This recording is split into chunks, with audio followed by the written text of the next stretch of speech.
मित्रांनो सुप्रभात. आजच्या ठरलं तर मग या मालिकेच्या भागामध्ये आपण बघणार आहोत. पूर्णाही सांगते की आजचा दिवस ना खूप मस्त गेलाय कारण सगळे एकत्रही होते. तर लगेच इकडे पूर्णाही सांगतात की आजच्या जोड्याही खूप भारी जमल्यात. तर सायली सांगते की हो, हा एक चमत्कारच असतो की त्याची जोडी ज्यालाच परफेक्ट असते ती त्यालाच देते. तर लगेच मध्ये प्रिया सांगते की पण आपण ना नवरा बायकोच्या जोड्याबद्दल सांगत होतो. तर लगेच सायली ते ऐकून सांगते की आपण ना मग आता नवरा बायकोंच्या जोड्याचाच खेळ खेळूयात. तर लगेच इकडे सांगते त्यासाठी ना आधी जोड्या ह्या बरोबर हव्यात. तर सायली कल्पनाला सांगते आई, हे जे जोड्या असतात ना त्या विश्वास, प्रेम आणि त्याच्यावर ह्या सगळ्या चालतात. आम्ही दोघं ना एकमेकांना किती अनुरूप आहे ना ते फक्त आम्हालाच माहिती आहे. तर लगेच इकडे अर्जुन हा त्यांना सांगतो की मी रेडी आहे, तुम्ही फक्त सांगा. तर लगेच सायली सांगते की खेळ असा आहे की 2 जोड्यांना हे सांगितलेलं जाईल. 2 जोड्यांना एक एक शब्द दिलेला जाईल आणि त्या शब्दावरून तुमच्या मनात पहिला कोणता शब्द झाला त्या शब्दावरून तुम्ही लगेच तो पुढे मांडायचा आणि जो शब्द जर कोऑर्डिनेशननी जर सेम आला तर ती जोडी ही परफेक्ट असते आणि त्यासाठी तुम्हा दोघांना एकमेकांकडे पाठ बघून बसायचं आहे.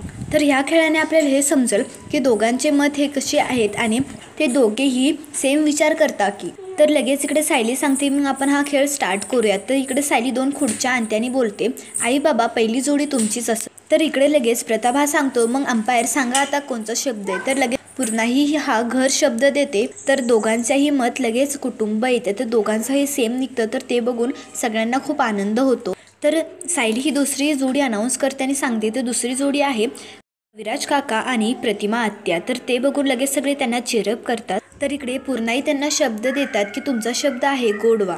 तर ते ऐकून दोघेही नाती सांगतात. तर ते ऐकून सुद्धा सगळ्यांना खूप शॉक बसतो आणि आनंदाने ते क्लॅप करायला लागतात. तर लगेच इकडे प्रतिमा ही सांगते की नात्यात जर गोडवा असेल तरच ती नाती पुढे जातील. तर लगेच ते ऐकून रविराजही सांगतो की मी पण हेच बोलणार. तर पूर्णाही सांगतात की दुसरी जोडी आता येणार आहे अश्विन आणि तन्वी. तर लगेच इकडे तन्वी ही पूर्णाईला सांगते की पूर्णा या तर तू आम्हाला कोणताही शब्द दिला ना तरी देखील ना आमचा हा शब्द एकच येईल. तर तन्वीला हा खूप ओव्हर कॉन्फिडन्स आलेला असतो. तर तो बघून इकडे अर्जुन हा तिला इग्नोर करतो. तर पूर्णाई त्यांना शब्द देते की तुमचा शब्द आहे नवरा बायको. तर तो ऐकून लगेच इकडे प्रिया ही अधिकार सांगते आणि अश्विन सांगतो कर्तव्य. तर ते ऐकून इकडे दोघांचाही शब्द तर काय एक आलेला नसतो, दोघेही वेगळे वेगळे शब्द सांगितलेले असतात. तर इकडे लगेच त्यांचा तो पोपट झालेला बघून इकडे अर्जुन हा त्यांना खूप हसत असतो. तर ते बघून इकडे तन्वीला राग येतो आणि ती उठूनच अश्विनकडे जाते आणि त्याला सांगते की तुला समजत नाही का रे, पहिल्यांदा नवरा बायकोमध्ये अधिकार असतो.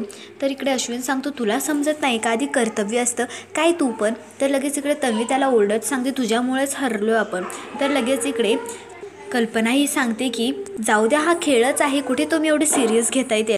तर इकडे लगेच पूर्णाई ही दुसरी जोडी अनाऊन्स करतात आणि सांगतात पुढची जोडी आहे अर्जुन आणि सायली.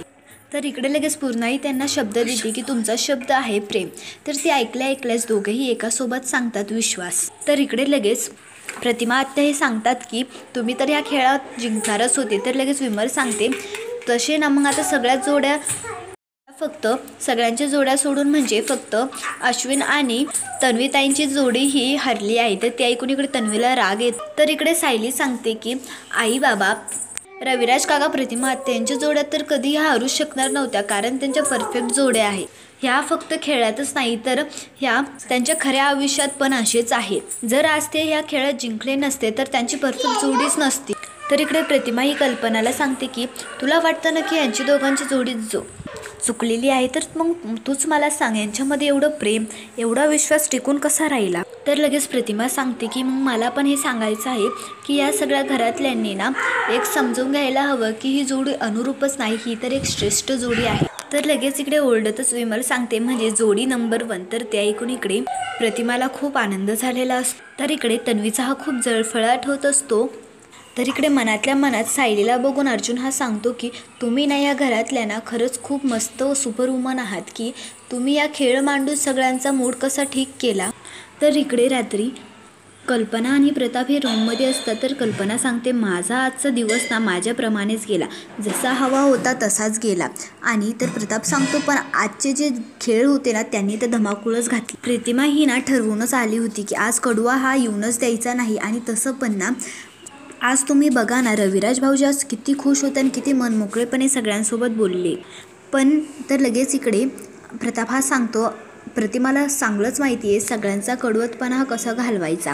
तर इकडे कल्पना सांगते की जसा अर्जुन सायलीने आणलाच होता पण काही नाही तिने सावरून घेतलं. तर इकडे दोघांनाही एकासोबत एक SMS पडतो तर ते वाचतात. तर त्या SMS मध्ये लिहिलेला असतो तर इकडे SMS मध्ये लिहिलेला असतो आजचा दिवस हा किती आनंदात गेला ना, पण त्याचं श्रेय हे माझं नाही आहे, कारण अक्षय तृतीयाचा आपण सगळ्यांनी एक सोबत साजरं करण्याची ही सायलीचीच कल्पना होती. आम्हाला आमंत्रणही तिनेच दिले होते. आज आपण घालवलेल्या सुखाचा एकूण एक क्षण आपल्यासाठी सायलीनेच ठरवलेला होता. तर ते ऐकून इकडे लगेच कल्पनाला धक्का बसतो. तर इकडे लगेच प्रताप हा तिला सांगतो तुला कोणाचा मेसेज आला होता ग. तर तो सांगतो प्रतिमाचा का. तर इकडे लगेच कल्पना सांगते की हो काय नाही ते आजचा दिवस कसा गेला आणि ते वगैरे वगैरे. तर इकडे प्रताप तू माझ्यापासून कधीपासून खोटं बोलायला लागली ग. जो मेसेज मला तिने पाठवलेला तोच मेसेज हा तिने तुला पाठवलाच होता ना. तर इकडे लगेच प्रताप हा सांगतो म्हणजे आजचं सगळं ना या सायलीनेच ठरवलेलं होतं. तर इकडे लगेच दुसरीकडे प्रतिमा ही पण सांगते की आजचं सगळं हे सायलीने ठरवलेलं आणि ते मी प्रतिमा म्हणून एक मेसेज केला कल्पनाला आणि प्रतापला सांगून दिलं त्यांना मी. पण जे सगळं तू केलंय ते ऐकून तुझा चेहरा कसा झाला होता ते आठवतंय मला.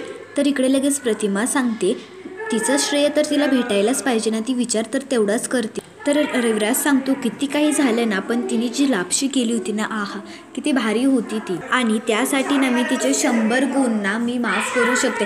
तर इकडे लगेच प्रतिमा सांगते की मला पण माहीत होतं आणि ती तर बोलली आज तिने पहिल्यांदा बनवली होती. तर इकडे लगेच रविराज सांगतो की तुम्हाला खरं खरं सांग की खरंच तू तिला शिकवलेलं ना की तू कशी ते लापशी बनवायची ते.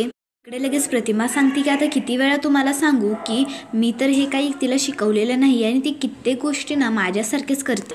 जेव्हा मी पहिल्यांदा आले होते ना तेव्हा पहिल्यांदा ना मी तुम्हाला सगळ्यांना बघून खूप बिचकायचे पण मला सगळ्यात सुरक्षित नाही सायलीच वाटत होती. तर इकडे दुसरीकडे प्रताप हा तिला सांगतो कल्पनाला ती सांगत असतो की आज हा सगळा खेळ हा ठरवलेला होता सायलीने पण पार पाडला प्रतिमाने. तर इकडे लगेच ते ऐकून कल्पना सांगते तुमच्या सगळ्यांच्या डोळ्यावर ना तिने तुमच्या प्रेमाची पट्टी बांधलेली आहे तसं तिचं याच्यामध्ये काही मिस्टेक नाहीच आणि तिने काय त्याच्यामध्ये ना काही चूक पण केलेली नाही आहे. पण फक्त ना ह्या 2 महिन्यापूर्वी ना तिने पण असंच सेम माझ्यासोबत पण केलं होतं आणि एक दिवस प्रतिमाला देखील ती अशीच दुखवेल आणि मग जागी होईल ती. तर प्रतिमा तिला तो विचारच ऐकून लगेच प्रताप सांगतो तू कुठला विषय कुठे नेती. हे बघ हे जे काही चाललंय ना त्याचा हा सगळा प्रॉब्लेम आपल्याला होतोय आणि त्याचा सोल्युशन तर काढायलाच हवा ना आणि तो फक्त आपणच काढू शकतो. तर लगेच इकडे कल्पना ओरडत सांगते सोल्युशन तरी काय. सोल्युशन काढण्यासाठी ना आपण त्या दोघांना तर काय घराबाहेर तर नाही ना काढू शकत. तर लगेच प्रताप सांगतो घराबाहेर का काढायचं, जी तशी परिस्थिती आहे आपण पण त्याच परिस्थितीवर चालायला हवं. तर प्रताप तिला सांगतो तूच सांग सायलीकडून तुला एका वस्तूचा पण काही त्रास आहे का ग. तर इकडे लगेच कल्पना त्यांना सांगते की सायली बाबतीत तुमचा हा भोलेपणा ना मी बघतच आली आहे. तुम्ही तर आज काही तिची तर थोडी जास्तच कर्तवणूक करताय आणि तुम्ही आज पहिल्यांदा बायकोच्या अगेन्स्ट जाऊन तिच्या पाठीशी उभी राहताय तुम्ही. तर इकडे दुसरीकडे अर्जुन हा रूममध्ये येतो आणि सायलीला थँक्यू बोलतो काय तुम्ही मस्त प्लॅन केला होता. हा टुगेदरनेस ना खूप मस्त होता, सगळे किती एन्जॉय केलं सगळ्यांनी. तर लगेच इकडे तो सांगतो की तुम्ही हे सगळं मॅनेज कसं करता. तर लगेच सायली सांगते मनात इच्छा असली की सगळं होतं. तर लगेच इकडे सायली सांगते तुम्हाला दुखवायचं कोणाला नसतं, त्याची इच्छा आहे का तुम्हाला. तर इकडे अर्जुन हा सांगतो म्हणजे. तर लगेच सायली सांगते इथे चांगला एवढं भारी एन्जॉय करत होतो, तुम्हाला वादाचे विषय कुणी काढायला लावले होते. तर लगेच इकडे ती सांगते की जेव्हा रविराज काकांना दामिनीचा कॉल आला होता की दामिनीने तन्वीला बोलवलेलं आहे तर तुम्ही मध्ये का बोलला, जाऊ द्यायचं नाही. तर इकडे अर्जुन तिला सांगतो की तिला कोणीतरी बोलायला हवं ना, आधीच घरचे तिला खूप सपोर्ट करतात. तर लगेच इकडे सायली सांगते की पण घरच्यांपुढे तुम्ही तुमची जी बॅड साईड दिसते तिचं काय. तर लगेच इकडे अर्जुन सांगतं दिसू द्या, मला त्याच्याशी काही घेणं देणं नाही आहे. तिचा हा जर कॉन्फिडन्स वाढला ना तर ती जास्त खोटं बोलेन आणि ते आपल्या केससाठी खूप घातक आहे आणि मी याचं कधी होऊ देणार नाही. तर लगेच त्याला समजावत सायली सांगते की थोडं शांत व्हा, तुम्ही रागाने तर लाल झालात. तर सायली सांगते तुम्ही जर रंग असतात ना तर तुम्ही लाल झाले असते. तर अर्जुन सांगतो जर तुम्ही रंग असतात ना तर तुम्ही पीस आणि फ्रीडम आणि एकदम मनमोकळेपणाचा असतं. तर लगेच इकडे अर्जुन हा सांगतो की तुम्ही जेव्हा लाल होतात ना तेव्हा तुमचा तो प्रेमाचा रंग होतो. तुम्ही जेव्हा लाल होता तुम्ही ना अजून खूप सुंदर दिसतात. तर लगेच इकडे सायली ही सांगते की तुम्ही मस्का मारू नका आणि तुम्ही खूप लाडवले आहेत आणि एवढं लाड पण देऊ नका. तर लगेच इकडे अर्जुन सांगतो, अरे तुम्ही तर खूप लाल झालात. ते ऐकून इकडे लगेच अर्जुन हा तिला फ्लाइंग किस देतो. तर ते बघून इकडे सायली ही खूप लाजते. तर पुढील भागामध्ये मित्रांनो अर्जुन हा सांगतो की विलासने आधी मधुभाऊंना मेसेज केला होता. तर त्यानंतर मधुभाऊ हे आश्रमात गेले आणि आश्रमात गेल्यानंतर त्यांची झटापुटी झाली आणि त्यात विलासलाही गोळी लागली. तर म्हणजे हा सगळा मॅटर होण्यामध्ये ना एकतर 1.5 ते 2 तास गेलेच असतील ना. आणि मग 2 तासानंतर हा खून झाल्यानंतर पोलीस तिथे आले. तर इकडे ते ऐकून सायली सांगते, तर लगेच ती बोलते की म्हणजे लवकरात लवकर पोलीस आधी यायला पाहिजे होते, कारण विलासने आधीच 2 तासाआधीच त्यांना कळवलेलं होतं, पण ते लेट का आले. तर लगेच इकडे ते ऐकून अर्जुन सांगतो, म्हणजे आपल्या हातात एक फुटका मोकळा बांबू भेटला आहे. तर मित्रांनो एक नेमकं आता अर्जुनला काय समजलं आणि त्याच्या डोक्यात तरी आता कोणता प्लॅन चाललाय ते सगळं बघण्यासाठी आपल्या चॅनलला नक्की सबस्क्राईब करा. धन्यवाद.